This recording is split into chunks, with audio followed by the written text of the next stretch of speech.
Statement about a current thing going on in the United States here, and that is the shooting down in Atlanta, where 8 people were killed and 7 women, 6 of Asian American background.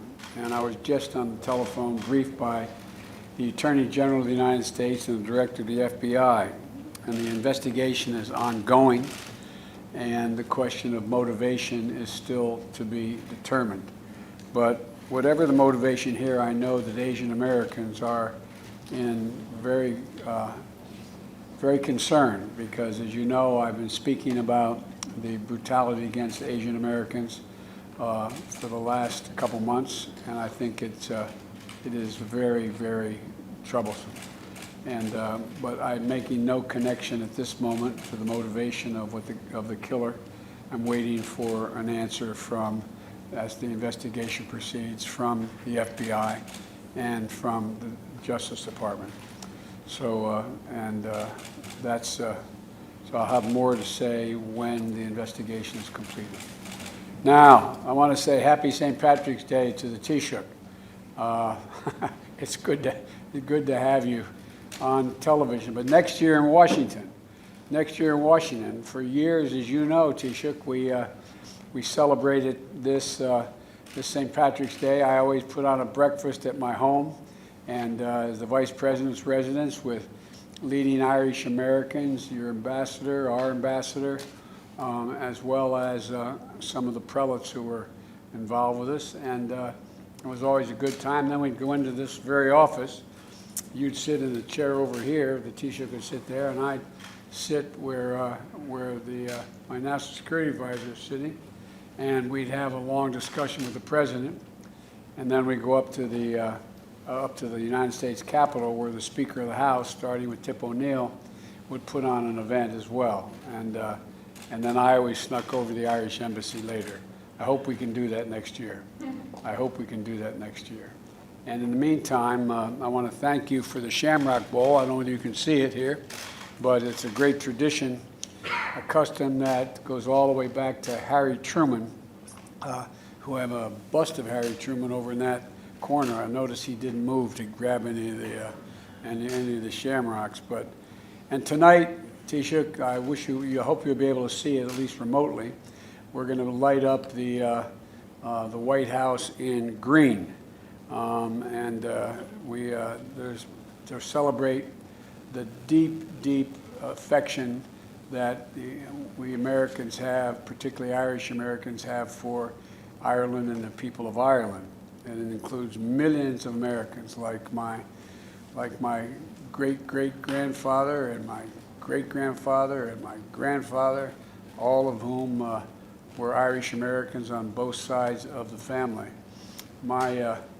My grandfather, Ambrose Finnegan, who was a great football player, American football, and a newspaper man back at the turn of the 20th century, used to always say, when he was much older and I'd walk out of his home, he'd say, "Joey, remember, the best drop of blood in you is Irish."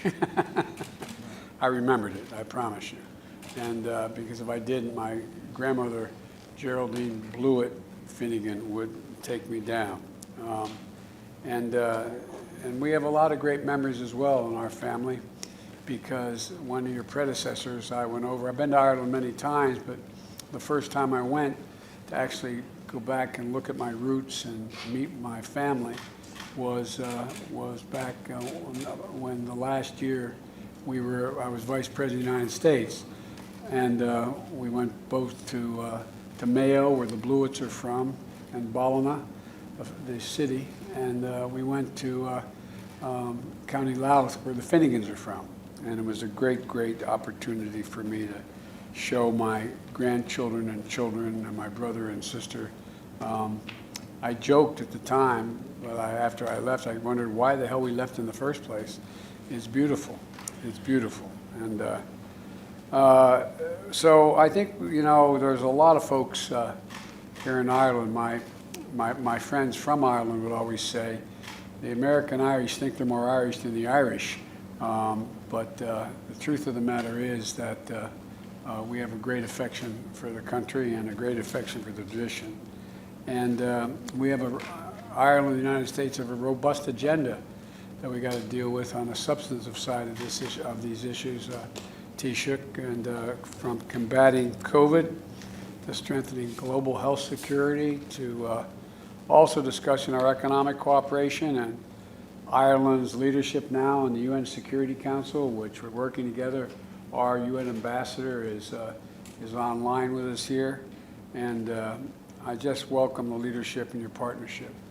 And you know my view, and the view of my predecessor, of the Obama-Biden administration on the Good Friday agreements. We strongly support them, think it's critically important to be maintained.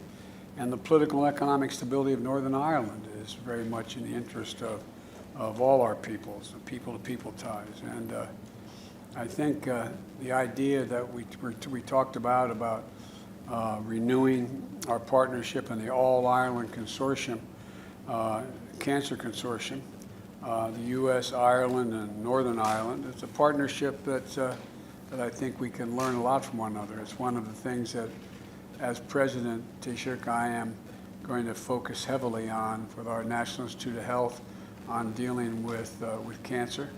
We've all been victims of it in terms of our families. We all know what it's like, and we're going to make major investments in NIH and cancer research and development, and I'm looking forward to working together.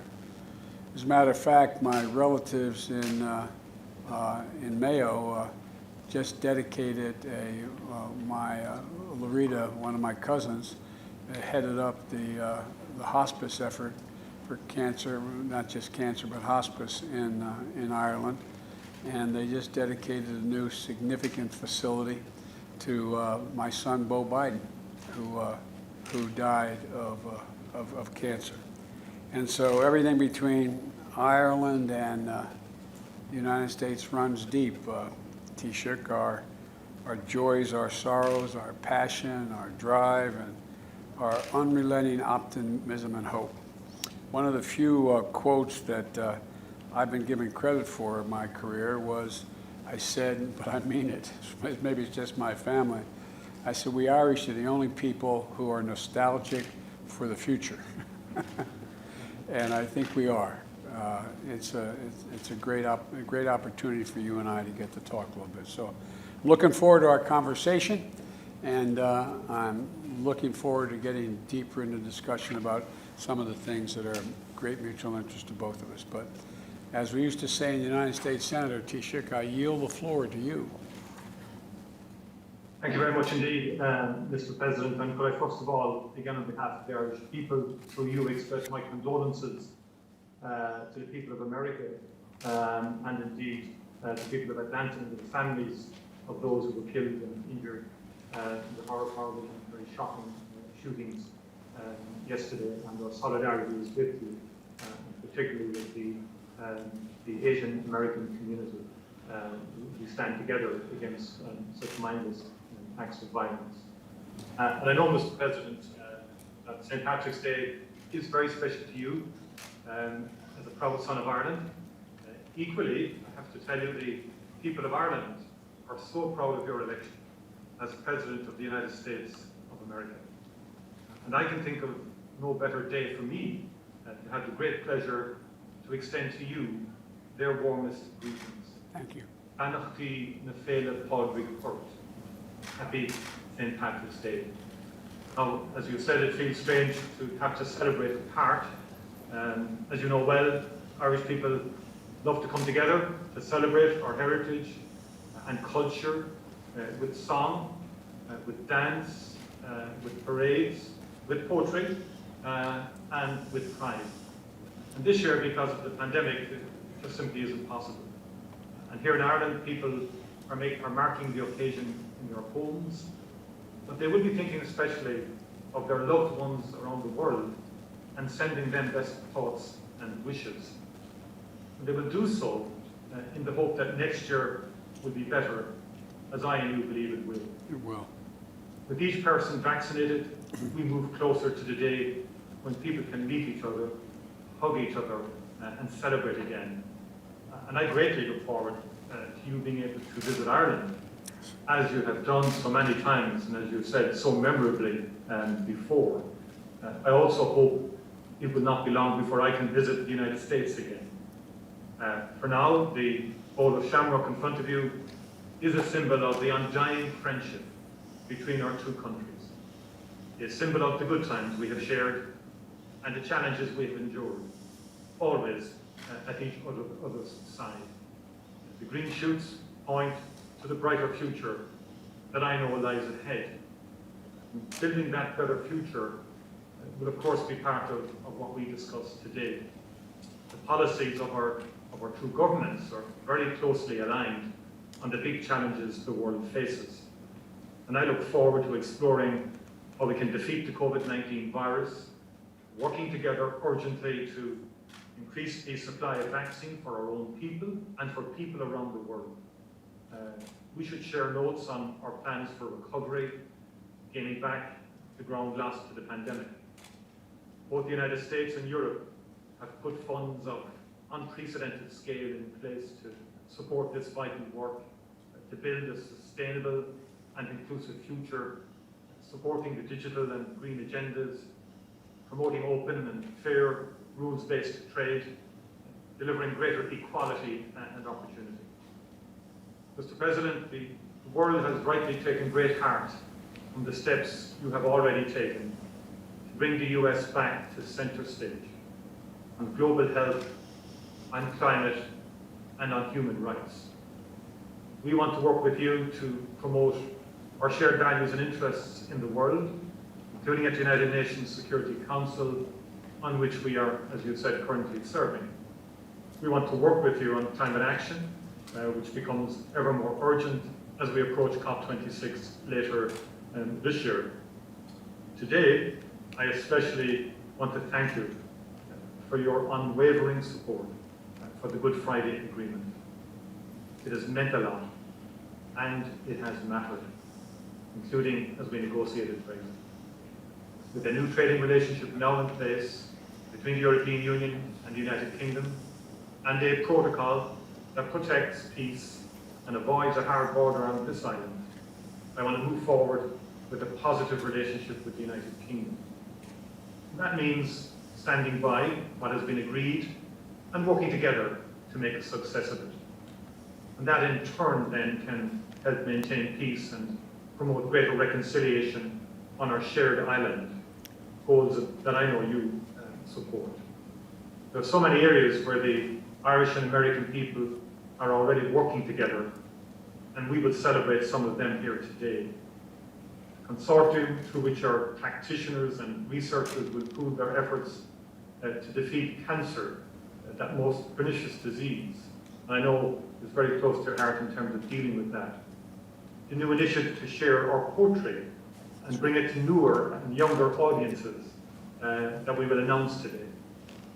Mr. President, like you, I am fundamentally an optimist. We have all endured the most difficult year, but alongside the suffering and the loss, we have seen immense compassion, care and courage, especially from our health workers, our educators, and our volunteers. We have seen the world's best scientists come together to deliver treatments, vaccines, and hope at extraordinary pace. And I say let the same spirit of cooperation now speed and guide our recovery in the year ahead. Thank you, Mr. President. I look forward to our discussion. I look forward to it as well. We're going to let